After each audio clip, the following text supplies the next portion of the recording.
যারা গাছের ব্যাপারে আছেন তারা তো পারদর্শী, মাশাআল্লাহ। তারা বলে দিতে পারবো যেমন একটি গাছের কত বের হয়, এই বের অনুযায়ী কিন্তু আমরা বলে দিতে পারে যে একটি গাছে কতটুক বের হলে কতটুক কাঠ হবে। যেমন আছে 54 ইঞ্চি, ওটা কিন্তু বলতে পারবো 7 ফুট লম্বা। তাহলে এখানে কয় সেফটি কাঠ আছে দোকানদার বলে দিতে, এই যেমন ব্যাপারী বলে দিতে পারবো। অথচ দেখেন দোকানদার কিন্তু আমাকে বলে দিয়েছে এখানে 54 ইঞ্চি বের, 7 ফুট লম্বা।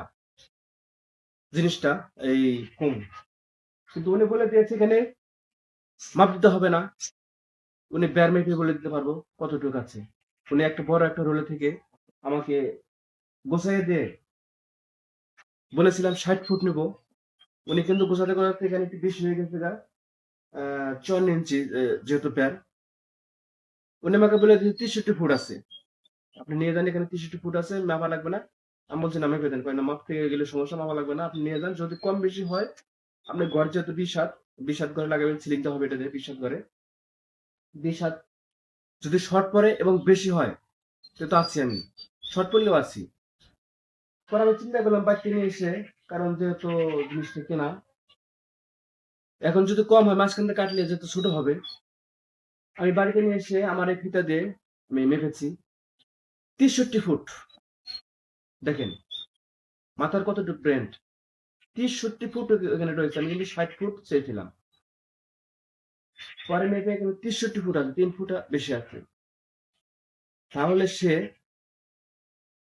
কেমনে সম্ভব জিনিসটা উনি মাথায় ধরেছে, উনি বলে দিয়েছে। আলহামদুলিল্লাহ, আল্লাহ পাক সবার মাথায় এরকম জ্ঞান বুদ্ধি দেয়। কারণ এই জিনিসটা যদি মাপতে গেত, তার ঘরে জায়গা কম, অনেক জায়গা লাগতো, ঘর ভর্তি টিন, অনেক জায়গা লাগতো। সেই জন্য উনি আমাকে এই পদ্ধতি করে এখন মেপে দেয়। কারণ বড় একটা রোল দেখছেন তো আপনারা, কোম্পানির রোল কত বড় থাকতে পারে, সেই রোলে থেকে এখন এভাবে মেপে দেয়। তাহলে কতটুক জ্ঞান মাথায়, কতটুক বুদ্ধি, সে কি সায়েন্স নিয়ে পড়ছে না কি নিয়ে পড়ছে, তার কতটুক চ্যালেঞ্জ।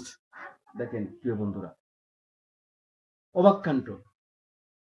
এটা যে কোনো এক ব্যাপারে বলে দিতে পারে একটা গাছের মেপে কতটুকু লম্বা, কয় সেফটি কাঠ হয়। এখন উনিও মাপছে যেখানে কয় ফুট হবে। বাহ, ধন্যবাদ আপনাকে।